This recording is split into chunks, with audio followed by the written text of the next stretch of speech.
5 years ago, I heartlessly broke up with my childhood sweetheart and left her with the words, "I will never get back together with you." The next day, I went abroad to study. 5 years later, I became a renowned doctor. She became a rising star in the business world. I had imagined countless scenarios of reuniting with her, but I never thought it would be in an emergency room. Song King-yu slowly opened her weary eyes. With all her strength, she raised her hand towards me. I had no choice but to lean closer, placing my face against her hand. After a long while, I heard a faint chuckle. She struggled to speak. "Lin Bei, you heartless man." Song King-yu's hand fell weakly. She kept coughing uncontrollably. Blood started gushing from her wound. I screamed in anguish, "Someone help!" I pressed down on her wound, not daring to let go for even a second, as my colleagues lifted her. 2 energy bars fell out of Song King-yu's pocket. I recognized them immediately from that autumn night 6 years ago, when she was helping me review advanced math. I had casually handed them to her. I cried uncontrollably. Along the way, I kept urging the driver to go faster. Before putting on my sterile gown in the operating room, I called the external department for assistance in a joint operation. 7 hours later, the lights in the operating room went out. A group of people gathered around me, all talking at once. I collapsed onto the floor. It was over. She was out of danger.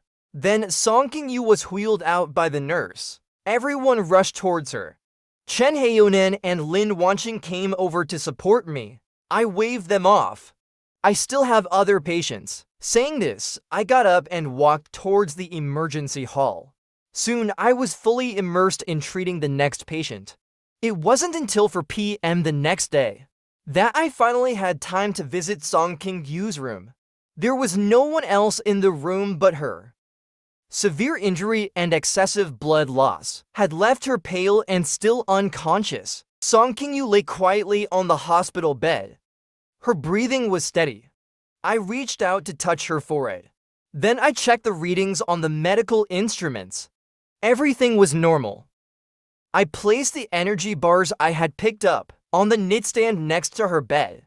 The heavy workload had kept me awake for 2 days and nights. I gently sat on the chair beside the bed, leaning on the edge. Silently, I watched her. After a long while, I finally turned and left the room. At the start of the new week, I made my rounds with a few colleagues and my mentor as part of our routine. Song King-yu was staying in a VIP room. She was already awake, half sitting on the bed, but she looked weak and tired. Her eyes were fixed on me, staring intently. I flipped through her medical records, avoiding her gaze entirely. I walked forward to check the instruments. Finally, I reached out to touch her forehead again to check her temperature. Song King-yu stubbornly turned her head away, refusing to look at me. "How are you feeling?" I asked aloud. She remained silent. The atmosphere was awkward. Suddenly, a weak voice broke the silence. Song King-yu gasped in pain, but her tone was colder than ever. "I want a different doctor." The others around us were stunned by her words. The tense atmosphere made everyone afraid to even breathe. I stepped forward, holding the medical chart in one hand and bracing my other hand against the side of Song King-yu's head. "Miss, the emergency department is very busy. Do you think I enjoy taking care of you?" She hadn't expected me to be so blunt. "If you don't want to see me, focus on getting better. Once you're well, if you don't leave, I'll make sure you're kicked out." Just as I was about to leave, something crossed my mind. I turned back and calmly said to her, "Getting old, huh? Reflexes are slower. If you can't manage, just hire a driver." At that moment, Song King-yu probably wanted nothing more than to get out of bed and kick me. After speaking, I strode out of the room ahead of everyone. My colleagues and interns slowly followed behind. The room fell into silence once again. Soon, I received a call from my mentor, asking me to come to his office. When I entered, I saw him looking up, his expression grave. "Professor, what's the matter?" I still preferred to call him teacher in private. "What happened?" The medical department called me, saying they received a complaint. They said you prioritized saving the patient in bed 8 and ignored the other patients. They're accusing you of favoritism, of giving special treatment. Professor Liu looked at me, disappointed. I laughed, half in disbelief. I checked the scene. The other patients with more severe injuries were being handled by colleagues. The rest had only minor injuries. Only the patient in bed 8 was critically injured. I had no choice but to focus on her and to get her to surgery quickly. That's a dead end. Patients and their families don't care about that. I understood the implication behind his words. So what does the hospital plan to do? Suspension without pay, pending further investigation. Professor Liu looked helpless. Alright, but can I at least finish treating the patient in bed 8 before I'm kicked out? I asked cautiously. Professor Liu, of course, noticed that there was something unusual between us. I'll submit a request to the higher-ups. I shoved my hands into the pockets of my white coat and headed back to my office. On weekdays, Song King-yu felt incredibly bored. She grabbed the crutch beside her and struggled to stand up. The moment she stepped out of the ward, she saw me in the emergency hall, discussing something with a nurse, looking very serious. A cry for help and the sound of a child sobbing made me turn my head. I looked closely and saw a mother and her child. The child was around 3 years old. The mother seemed a bit frantic. "Doctor, please help me. My child's arm is dislocated." I knelt down and gently wiped the boy's tears. Then I touched his dislocated arm. "It doesn't hurt, does it? You're just scared, right?" But the boy couldn't stop crying. I motioned for the mother to cover his eyes. "Let's play a game, alright? Count to 10 and your arm will be all better." I extended both hands, carefully feeling for the dislocation. With one hand, I held the boy's arm and gave it a gentle upward push. "They're all better." The mother thanked me repeatedly, mentioning that she hadn't registered yet. I smiled and shook my head, watching the two of them leave. The nurse noticed Song King-yu standing nearby and exclaimed in shock, "Patient from bed 8, why are you out of bed?" Hearing this, I turned my head. I saw Song King-yu leaning on her crutch, limping away quickly, trying to run back. She didn't want me to know she had been watching me, so she hurried off. Sure enough, she tripped and fell to the ground, pulling on her barely healed wound. I rushed forward and lifted her up immediately. I didn't say you could get out of bed. There was a trace of anger in my voice. "Just because you said it, I have to listen?" Song King-yu winced in pain, cold sweat running down her face. "As long as you're in this hospital, I'm responsible for your life and health. Set aside your princess attitude."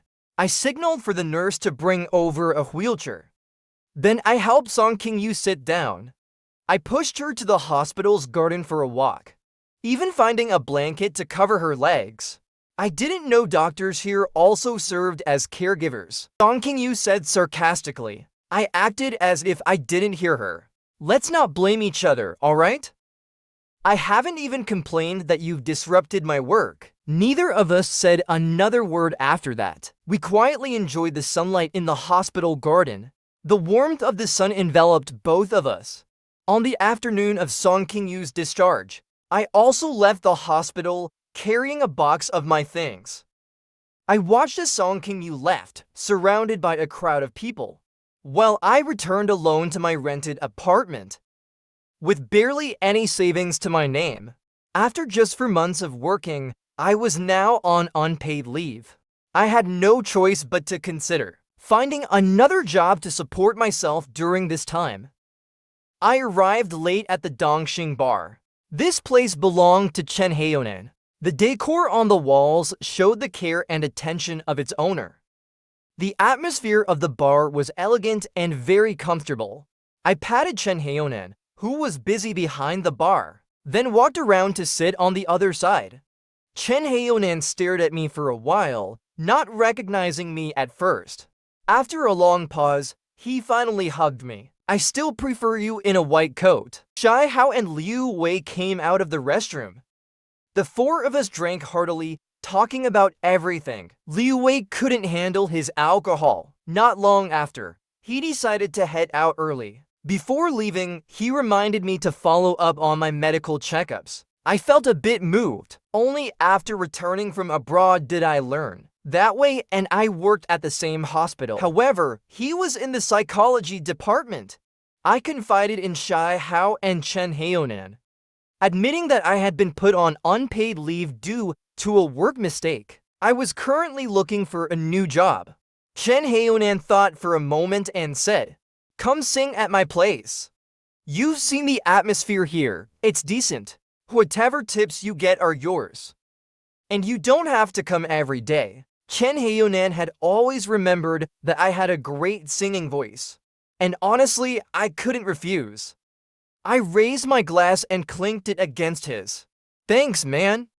Mid-November was my mom's birthday. At 10 a.m., I arrived at the mental hospital. When I went to pay, I was told someone had already paid the fees. I nodded, then deposited some more money into the account. Standing in front of the hospital room door, I hesitated. Suddenly, the door opened. It was Lin Wanqing, looking quite annoyed. She saw me.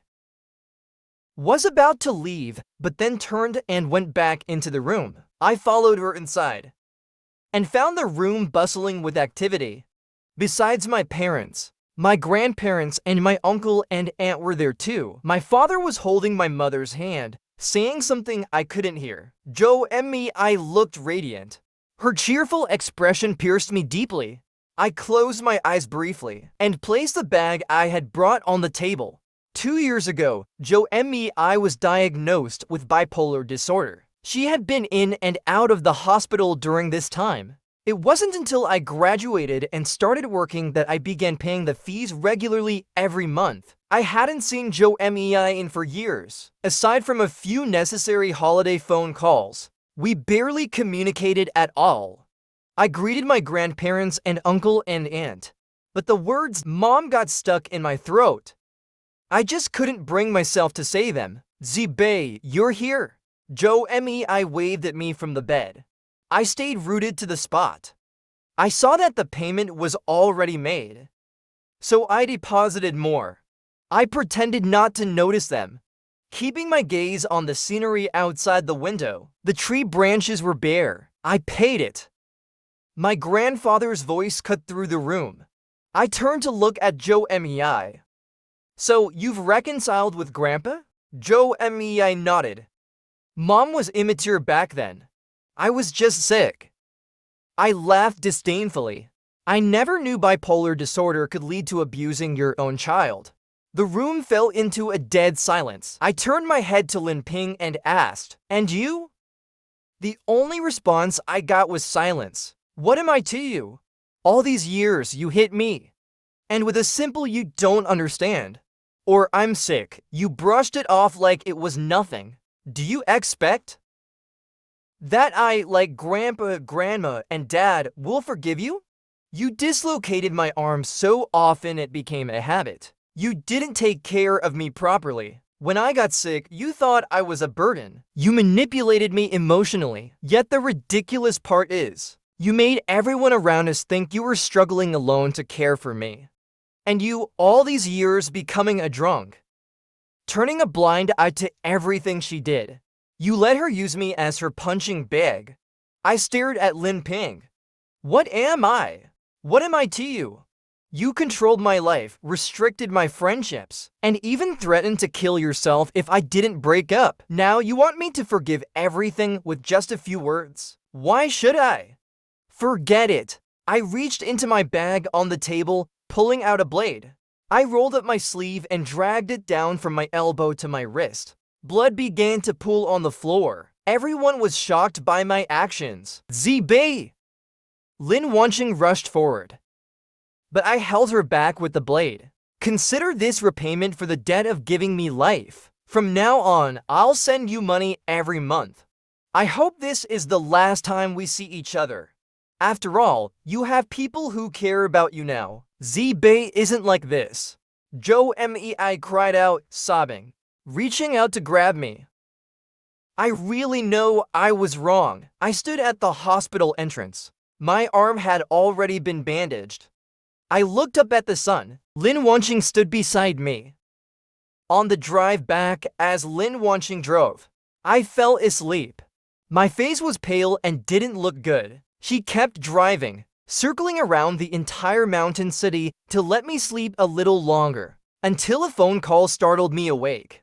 Lin Wanqing was on the other end of the phone, talking in soft tones. "Drop me at the square, I'll head back by myself," I said after the call ended. Lin Wanqing gripped the steering wheel, staring straight ahead. "Let's go eat." I glanced at my phone. I had slept for 3.5 hours. No wonder it was already dark. I followed Lin Wanqing to a Hunan restaurant. When we entered the private room, I was surprised to see Song Qingyu and a few others. I felt a bit frustrated. Lin Wanqing didn't have many friends left. The others looked at me, all slightly taken aback. Lin Wanqing had always been headstrong, never caring about what others thought. Her temperament was just as aloof as mine. She casually ordered a few dishes from the menu, then tossed it to the waiter. Once the food was served, I kept my head down, eating silently. They chatted about business, but for the most part, it was a quiet meal. When I unintentionally looked up, I met Song Qingyu's gaze. Though she had just recovered from a serious illness, she still looked frail. A pair of crutches rested behind her chair. I quickly lowered my head, pretending nothing had happened. I discreetly hid my bandaged left hand under the table. Lin Wanqing, with a cold expression, kept putting food in my bowl. Liu Mingyao, sharp as ever, suddenly asked, "What happened to your arm?" Caught off guard, I stammered, "Oh, I accidentally ... Could finish my sentence. Lin Wanqing interrupted abruptly. "ZC." The entire meal was unbearably uncomfortable for me. Finally, when it was over, I hurriedly said goodbye to Lin Wanqing and escaped. Song Qingyu stared at my retreating back, lost in thought. I waited until my wound had healed enough before I started working at Chen Heiyonan's bar. The bar was more of a lounge. Song Qingyu was sitting in a booth and saw me singing while perched on a high stool. After finishing the song, I wrapped up my work for the day and prepared to head home. On my way to the backstage, I was stopped by a drunk rich lady leaning against the railing. She shoved a wad of cash into my hands and handed me a bottle of alcohol, mumbling something I couldn't quite make out. Song Qingyu's gaze was intense, her eyes fixed on the two of us without saying a word. I tilted my head back and downed the bottle in one go. Not wanting to cause trouble for Chen Heionan, I placed the empty bottle on the table, neither too lightly nor too forcefully. As I turned to leave with the money in hand, the rich lady lunged forward and hugged me. I shoved her away, then threw the cash forcefully at her face. Turning to the onlooking guests, I bowed in apology. As I walked past Song Qingyu's booth, I didn't even glance her way. But suddenly, Song Qingyu grabbed my right wrist. She raised her eyes slightly and tossed 2 wads of cash onto the table. "Drink it." I pulled my hand back and stared at the 3 bottles of alcohol on the table. Casually, I tossed my phone onto the table. Without hesitation, I started gulping down the drinks. Wang Tang, watching from the side, couldn't help but speak up. "This is too much. Even Wanqing wouldn't go this far for you." Song Qingyu smirked, full of disdain. Chen Heionan came over to snatch the bottle from my hand. I pushed him away. After finishing the drinks, I grabbed the money and my phone from the table. I said a few words to Chen Heionan and left the bar. Song Qingyu stared at the table. I had taken her phone by mistake. She picked up my phone instead. The lock screen was a blurry photo from 5 years ago of her sneaking a kiss on me when someone caught us on camera. Though the image was unclear, she could still see the shock in my eyes. Song Qingyu closed her eyes. Her heart suddenly felt like it was being struck. It wasn't until I got home that I realized I had taken the wrong phone. The screen lit up briefly, showing a woman in casual clothes sitting on the ground, hugging a dog. It was Xiao Ping. Tears blurred my vision as I reached out to gently stroke Xiaoping and the woman's face in the picture. The phone suddenly rang. I swiped to answer. "You took the wrong phone." Her cold voice said. "I'm sorry." I replied, holding back my tears. "I haven't moved." The message was clear. She was telling me to come pick it up. Okay, right away. I quickly changed clothes, grabbed a taxi, and arrived at her apartment complex. Song King-yu was sitting on a bench, giving Xiaoping water. I quietly approached and handed her phone back to her. Then I slowly crouched down, trying to pet Xiaoping. Xiaoping looked up at me with innocent eyes.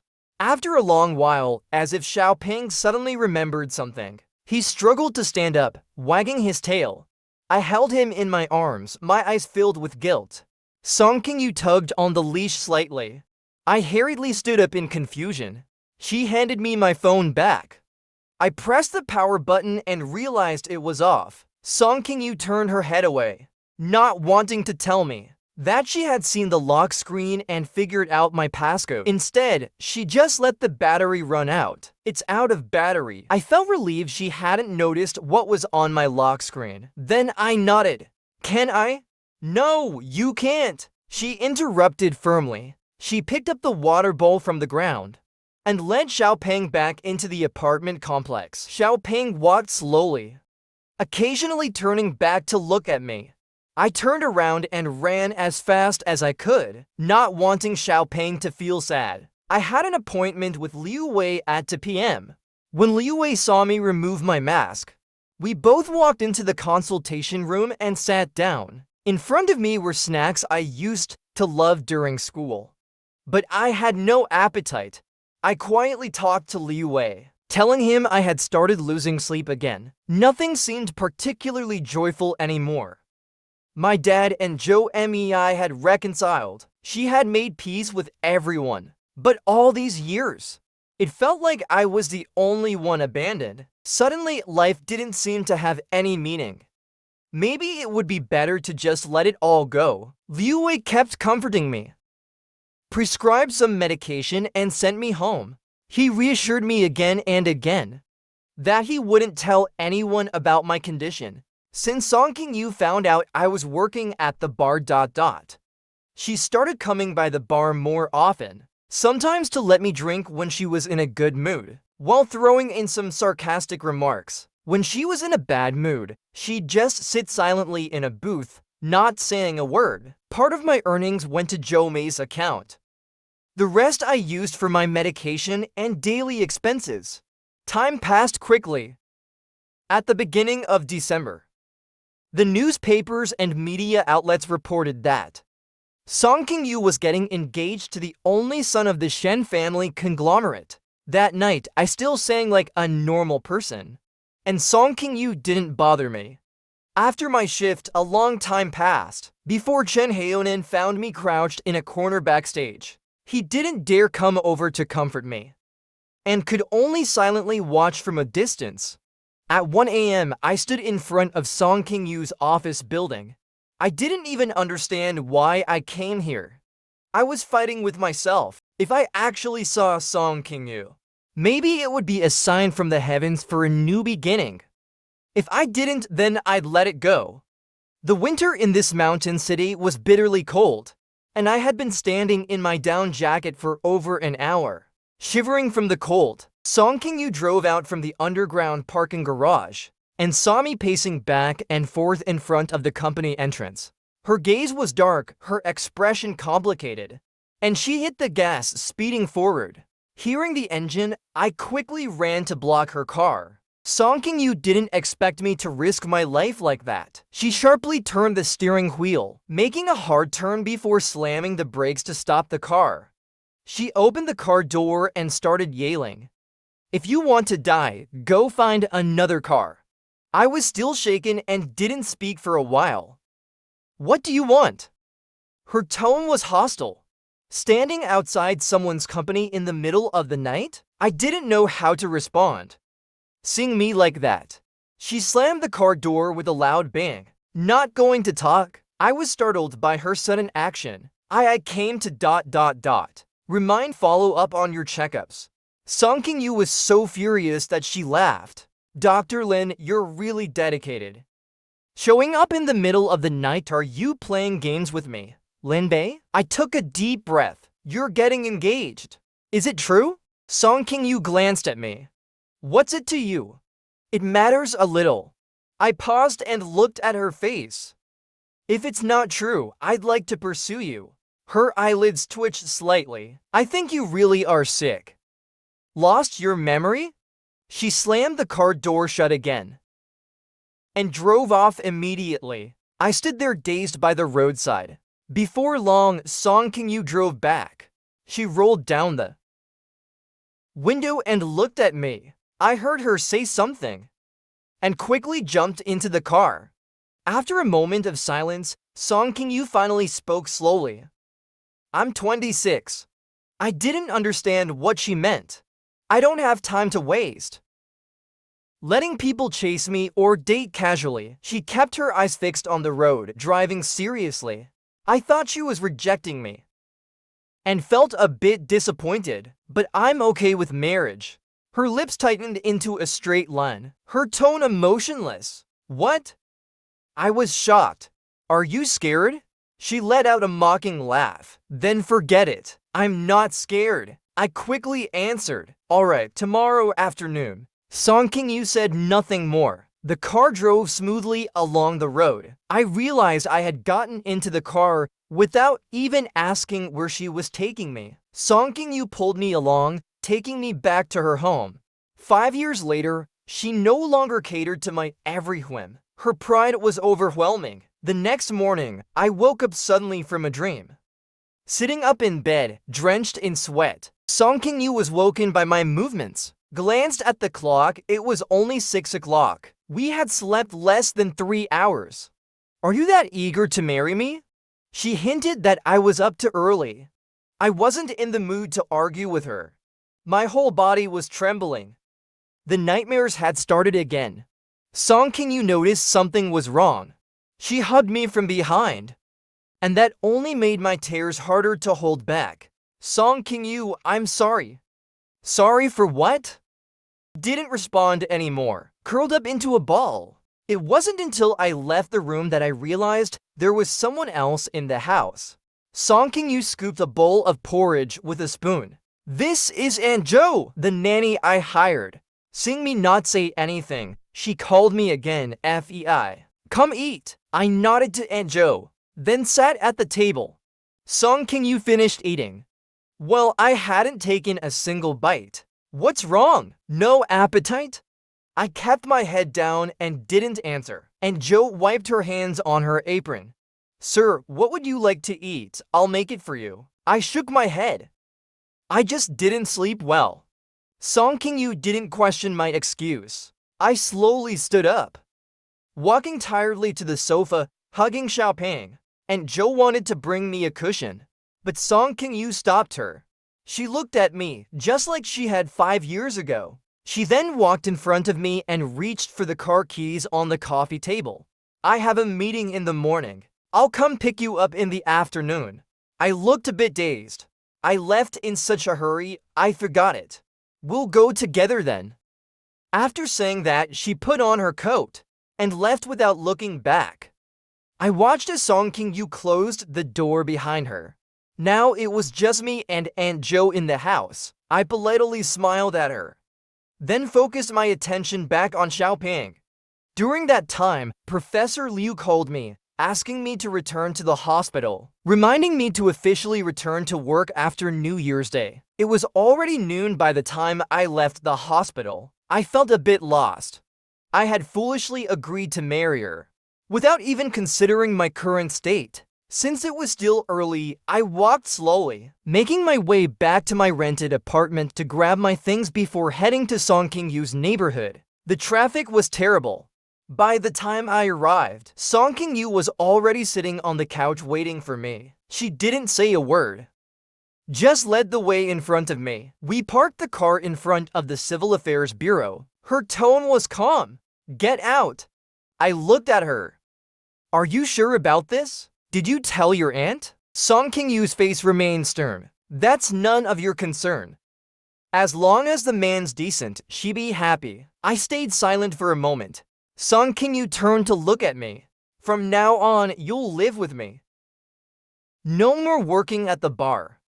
I'll transfer you a monthly allowance. I nodded, then shook my head. I won't go back to the bar. And I don't need your allowance. I'll be returning to work at the hospital next month. Do as you like.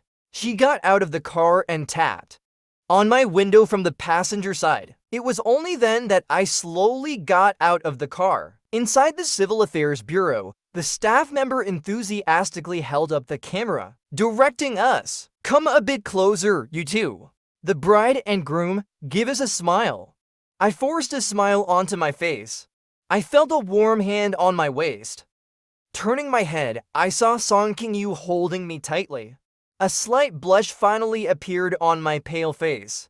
On the way back, I sat in the back seat, sneakily taking out the marriage certificate to look at it repeatedly. Where are we going now? The setting sun outside the car was a bit blinding. Song King-yu hadn't slept well last night, and her mood was unstable. She wasn't planning to respond to me at all, not wanting to embarrass myself. I closed my eyes, pretending to rest in the back seat. Before I knew it, the car stopped at a large supermarket's underground parking lot. Inside the supermarket, Song King-yu pushed the shopping cart. Pick whatever you like. Once we're done, we'll go pack your things. I kept silent. We wandered from the fresh produce section to the snacks aisle, then to household items. I didn't pick anything. Song King-yu was the one selecting items. Well, I couldn't muster any interest, so I quietly pushed the cart. Song King-yu followed me to my small rented apartment. The room was tiny. Just a bed and a bathroom. I didn't have much. 2 suitcases were enough to pack everything. As I was gathering my toiletries in the bathroom, Song King-yu sat on the bed and pulled open the bedside drawer. Hearing the sound, I rushed over in a panic. I hastily tossed the medical records and medications from the drawer into the suitcase. They were all patient files and vitamins. I felt a bit anxious. Song King-yu didn't say anything. By the time we returned to the apartment complex, it was already late at night, and Joe had prepared a feast waiting for us to come back. I apologetically declined her invitation to eat. Turning, I slipped into the room to pack my things. Sir, what about him? And Joe was unsure of how to navigate my preferences. Song King-yu took off her coat and sat down at the table to eat. Don't worry about him and Joe. He's just afraid of strangers. He won't make things difficult for you. If he needs anything, just try to accommodate him. He likes spicy food and is quite reserved. Okay, and Joe quickly replied. I opened the wardrobe. It was filled with Song King-yu's everyday clothes. I pushed her clothes to the side, then hung my own clothes one by one. Xiaoping lay by the bed, watching me. I took out the medical records and anti-anxiety medications from my suitcase and walked into the living room, only to find that Song King-yu was gone, and Joe was the only one there, washing dishes in the kitchen. I spoke softly, afraid of startling her with my sudden voice. Where did Song King-yu go? And Joe didn't stop her work, looking up at me. Miss, she went to the company, so you could sleep alone. I nodded to Aunt Joe and left, going to the pharmacy at the entrance of the complex to buy 2 bottles of vitamin K. I opened the bottles, pouring the pills into the trash can. Only then did I turn around and head home. Song King-yu hadn't returned home for several days. She didn't even know that I wasn't able to sleep. When Shen Heiyunan reached out to me, I arranged to meet with Liu Wei and Shai Hao. Shai Hao, holding his drink, shouted loudly, You and Song King-yu got your marriage certificate? I once again silently confirmed the truth. Unbelievable! You two are always at each other's throats at the bar like enemies. You haven't sung at the bar for days. I thought she'd done you in. Chen Heiyunan said with disbelief in his tone. I won't be going back either. She doesn't agree with it. I sighed. Then how will you pay for your mom's hospital fees? Shai Hao threw out the question. I thought for a long time. I'm giving up the apartment. The landlord will refund the rent. I'm going back to work next month. Chen Haeyonan seemed frustrated with me, thinking I was completely under Song King-yu's control for life. Before heading home, I returned the keys to the landlord. Not long after, I received a bank transfer. I opened the door, and the first thing I saw was a woman bent over, rummaging through the drawers near the coffee table. And Joe stood by watching. I was startled, seeing me staring into the living room. And Joe quickly explained, "Mrs. Assistant, she scared you, didn't she?" And Joe urged the assistant, "Hurry up and find it." Zianing, hearing and Joe's voice, continued searching through the drawers. After leaving the boss's apartment complex and getting into her car, Zianing rushed to deliver the documents to the office. She handed the files to Song King-yu, but stood there for a while without moving. Without even looking up, Song King-yu asked, "Something wrong?" Zianing hesitated for a long time. Sis, that man? Only then did Song King-yu look up from her documents and glance at her. "He's my husband." "Huh?" Zianing was momentarily stunned. Song King-yu chuckled. "What's with the huh? Go buy some snacks for everyone." Zianing muttered softly. "Snacks, everyone's more interested in seeing your husband." Song King-yu's hand holding the pen paused. She thought about that lonely figure. "If I finish my work today, I'll bring him along for dinner tonight and treat everyone." Zianing cheered excitedly, then ran out to inform the others. A burst of cheers followed. Meanwhile, I was at home holding Xiaopeng while watching TV. Song King-yu entered quietly. Xiaopeng had fallen asleep, and I didn't hear her come in. She saw the covered dishes on the dining table.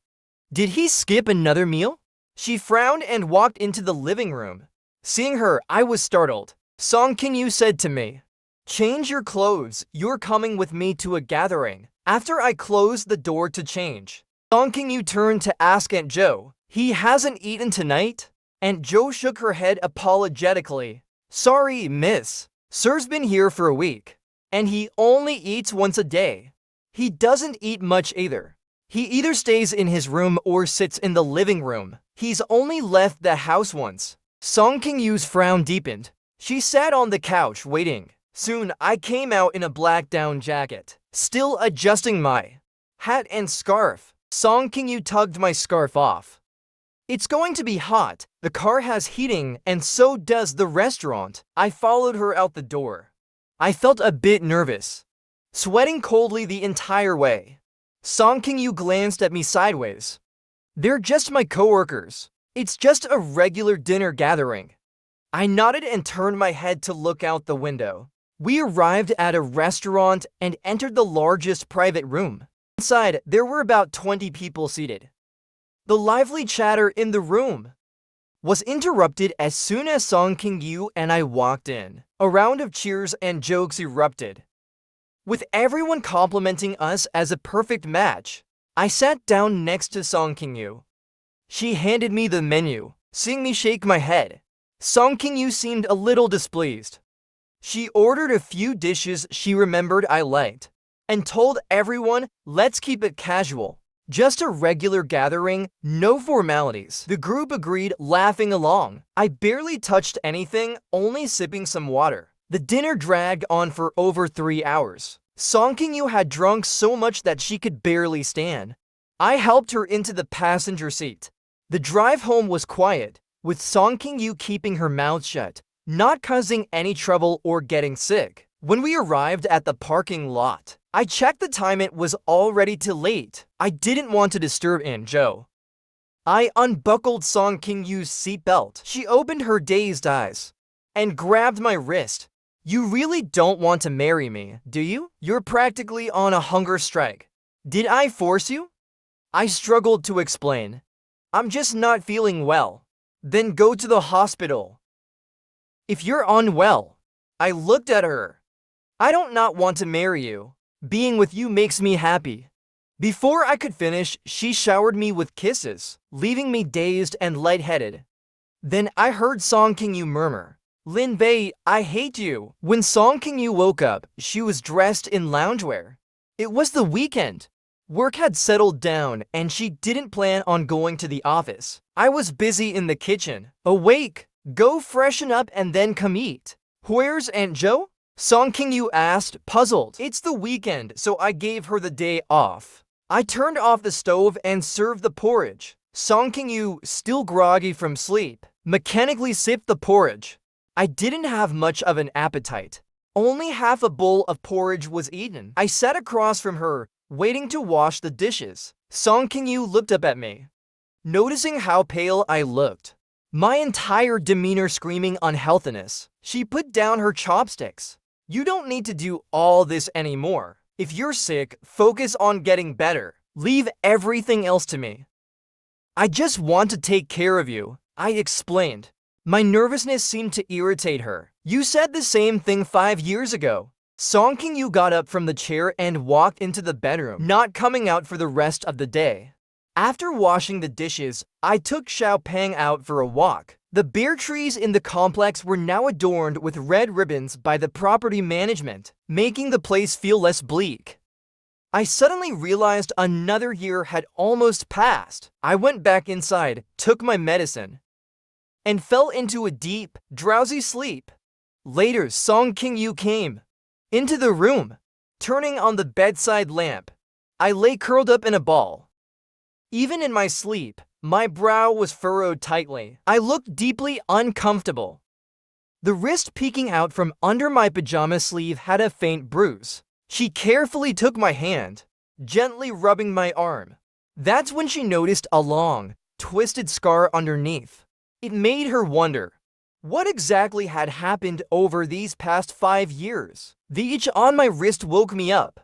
I sat up to find Song King-yu looking at me with a complex expression. Since she had already seen it, I decided not to hide it anymore. I'm a bit hungry, I said softly. After taking anti-anxiety meds, I either get sleepy or hungry.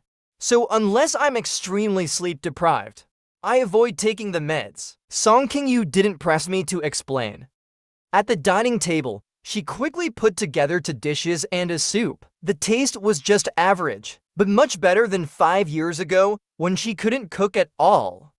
I woodenly shoveled food into my mouth. Seeing me like this, Song King-yu grew worried. The day after tomorrow, I'll take you to the hospital for a checkup. There's no need, I responded flatly. Just get checked to see what's bothering you. That Monday, despite my reluctance, Song King-yu brought me to the hospital where I worked for a checkup. As I took the test results and prepared to leave, Song King-yu had already overheard bits and pieces from the nurse at the door. From what she gathered, she started to understand why I hadn't returned to work at the hospital and instead ended up singing at a bar. It left her feeling uneasy. By 2 p.m., the two of us had gone out for a meal together. Only then did I get the results. I wasn't surprised to find out that my liver function wasn't great. After getting a prescription, I passed through the emergency department and was about to leave the hospital. That's when I saw Professor Liu. I respectfully walked over and bowed my head, calling him teacher. Professor Liu, hands behind his back, didn't look pleased. He flicked my forehead forcefully. You tell me losing your job over a woman? I quickly raised my hand to shield my head. Aren't I about to come back to work soon? Professor Liu was livid. Look at your face. Anyone who doesn't know you might think you've fallen into a pit. He grabbed my medical report and carefully read through it from start to finish. Then he pulled out a red envelope and stuffed it along with the report into my arms. Get out, I had to do. I wiped away a tear. Song King-yu bowed to Professor Liu before we both left the hospital. She got into the car while I stood still on the side of the road. Seeing this, she looked confused. What are you doing?